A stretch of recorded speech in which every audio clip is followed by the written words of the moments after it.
Bonjour, c'est Jean-Luc. Dans cette vidéo, je vais vous expliquer comment construire une belle carte pour votre restaurant et comment elle va vous aider à avoir de bien meilleurs résultats. Alors c'est vrai que si vous êtes comme moi, vous avez sûrement construit déjà une carte ou amélioré votre carte, changé vos tarifs, ajouté de nouveaux plats et en fait vous étiez super confiant quand vous l'avez élaboré. Vous vous êtes dit super, je vais avoir des super résultats et au bout de quelques temps vous vous êtes rendu compte qu'en fait les résultats n'étaient pas là et vous êtes très déçu par cette nouvelle carte qui n'a pas donné les résultats que vous souhaitiez.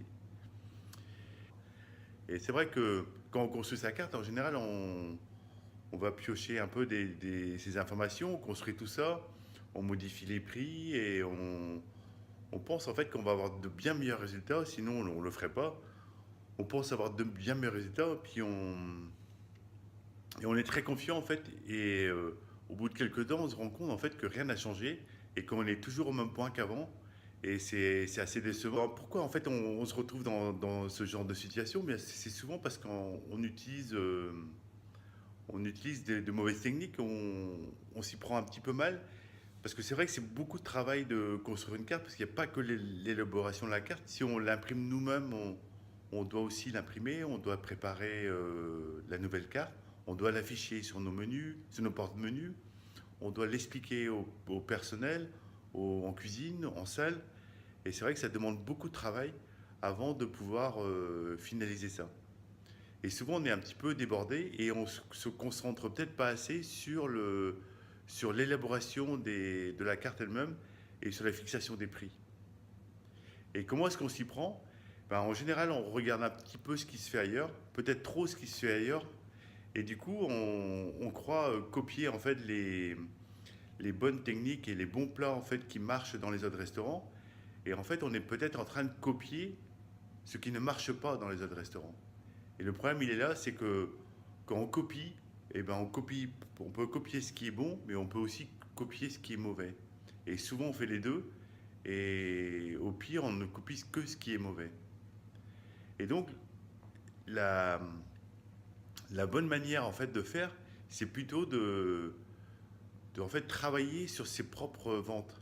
C'est-à-dire de regarder un petit peu ce qu'on a déjà vendu dans les mois précédents ou les années précédentes et d'essayer de faire évoluer ça plutôt que d'essayer constamment de copier en fait ce qui se passe à l'extérieur. Plutôt regarder ce qui se passe en interne que ce qui se passe à l'extérieur. Et regarder aussi ce que nous disent nos clients plutôt que de voir ce que font les clients ailleurs. Et donc, pour ça, en fait, il faut travailler sur ses propres données, utiliser son logiciel de caisse pour voir exactement où sont les mauvaises ventes et les bonnes ventes, et peut-être aussi de voir ce qui marche bien, enfin ce qui dégage le plus de résultats, le plus de marge brute, et ce qui dégage le moins. Et avec tout ça, en fait, ça nous permet de construire une carte qui va mieux fonctionner. Et après, il suffit d'y rajouter un petit peu de nouveauté, regarder quand même les concepts qui sont émergents, voir un petit peu les nouveaux produits. Et du coup, on peut vraiment construire de belles cartes avec ces techniques-là. Et d'ailleurs, si ça t'intéresse, pour aller plus loin, je prépare une série de contenus là-dessus.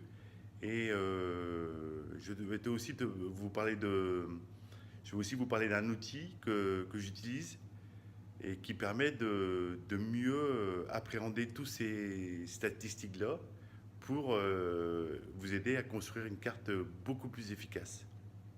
Donc le lien est la description ci-dessous. Vous mettez votre bonne adresse mail et vous recevrez ce contenu dès qu'il sera disponible. Voilà, merci, à bientôt.